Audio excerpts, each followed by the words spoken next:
I'm in Springfield, New Jersey today, and I want to take you back to the 1970s, 1972 to be exact. These small set of apartments here. A day where something very strange happened. There was a man who lived in these apartments. His dog was out running around out in the woods somewhere. Called him back, and when the dog returned, he had a human arm, a decomposing human arm in his mouth. And obviously that was a frantic search. What the heck is going on? Where did this come from? This is the crazy story of 16-year-old Jeanette DePalma. So this story really starts right here. This is where Jeanette lived. And on August 7th, 1972, she left her house to go visit a friend. Now, I think she told her parents that she was going to take the train, but most people believe that she likely hitchhiked. And from there, she was never seen alive again. Just absolutely vanished without a trace. There was an extensive search operation by local enforcement and friends and family. Some believe that she ran away. Hospitals were checked. The places where she would normally go were all checked. Friends, family, and nothing. For weeks, nothing. In fact, it wasn't until 6 weeks later, September 19th, when that dog showed up with the skeletal remains in its mouth. And that prompted the police to search the property of this old quarry, and there, high on top of the cliffs of the quarry, the outcroppings, was Jeanette's skeletal remains. And, those police and what they found, what can prepare you for something like that?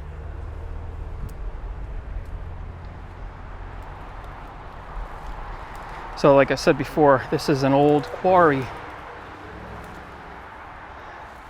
There's almost nothing left of this thing. Wow. They mined basalt, which is like a hard black rock that they would, it's volcanic. They would crush it up and use it for construction, road construction. This place is eerie just in itself because of the ghostly equipment.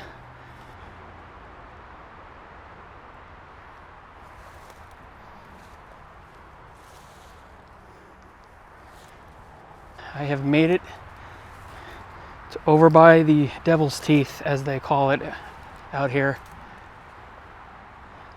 Now, she told her parents that she was going to be taking the train, but it's likely that she hitchhiked. And, it's the luck of the draw at that point. So much time had passed that she was very, very decomposed, to the point where they couldn't even tell how she died. There was an autopsy done. It showed no broken bones, no gunshot wounds. She didn't die that way. People do theorize that she was doing drugs up there, that she overdosed, but there was I don't think there was any sign of drugs in her body. I know that the early 70s was really the beginning of a lot of these crimes, a lot of these weird hitchhiker murders and serial killers. It was even before the term serial killer was even coined. But that's when a lot of this stuff started, and you started seeing a lot of children being kidnapped and never found again. The coroner's report at the time actually describes a formation surrounding the body. Incredibly odd. This Satanism and, people practicing witchcraft, sadistic rituals. There was a lot of that. It was definitely growing in popularity. To be honest with you, this whole story being here has a very Blair Witch feel to it. Another interesting fact about this case is, I believe Weird, New Jersey, those guys tried to do a lot of investigating on this. I think one of them wrote a book on it. And I did see something in an interview where he was saying that he tried to get information, police report information from them, and they were very tight-lipped about it. They said they got lost in a flood or something like that. It was very strange. There's definitely some shadiness to this whole situation with this investigation. There was definitely some serial killers in the area. They could have possibly had something to do with it. People have definitely made ties to that kind of stuff. But yeah, this Devil's Teeth here, this cliff, it's probably 20 something feet high at its highest. It fluctuates a little bit. I believe the fire department had to get a aerial ladder in here, and they went up that way because it's very treacherous. I mean, this is very steep, and apparently Jeanette had flip-flops on, so most people theorize that she had to have some sort of help getting up there. All right, let's try to climb up this thing in the way that Jeanette may have done so.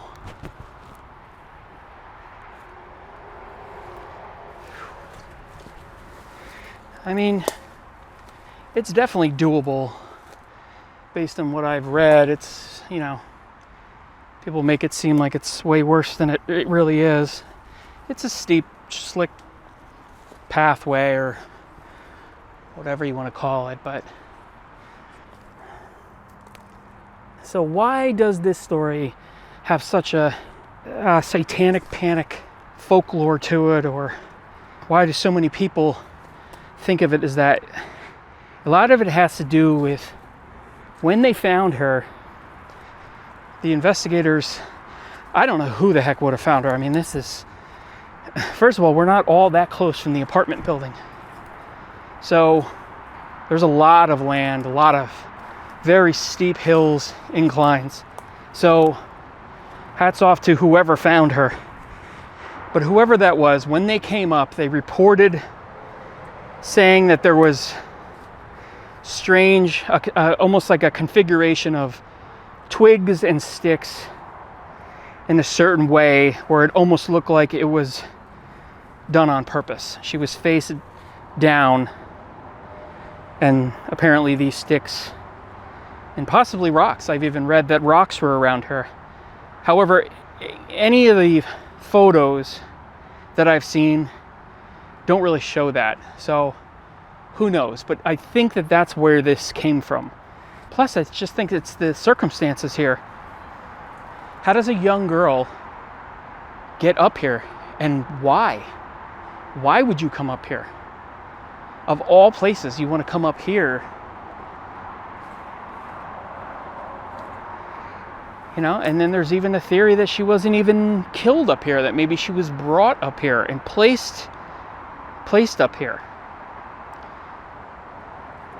And it's a very strange and creepy situation here.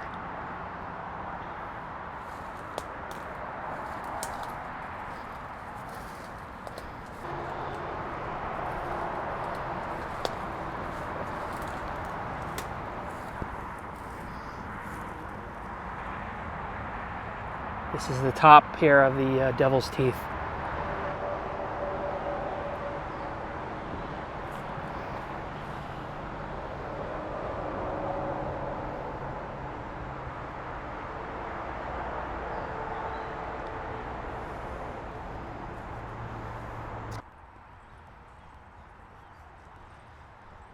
So Jeanette's grave is about a half an hour away from all of that. It's in Union, New Jersey, at the Hollywood Cemetery. I suspect that this will remain a cold case forever, unless someone comes forward, because of the fact that the investigators seem to lack any kind of interest in solving this, from what I gather at least. So we don't know how she died or why she died. And there's a lot of different theories out there. You know, some theorize that it was an occult of some type. Satanic ritual, sacrifice, witches. Some people just think, you know, drug overdose or just a old-fashioned murder. No one will ever know what situation she dealt with and what her final moments on this earth were like. I'd really like to know what happened to her, and if in fact she willingly went up there, or if she did hitchhike and was kidnapped basically and brought up there, and why and what happened. And you know, there's a couple videos that I've done that have been solved since I've done them. But I don't think that this is going to be one of them. I hope it is. For sure, I'd love to know what happened to her. But anyway, that's the story from 1972 of Jeanette DePalma. Your guess is as good as mine. See you in the next video.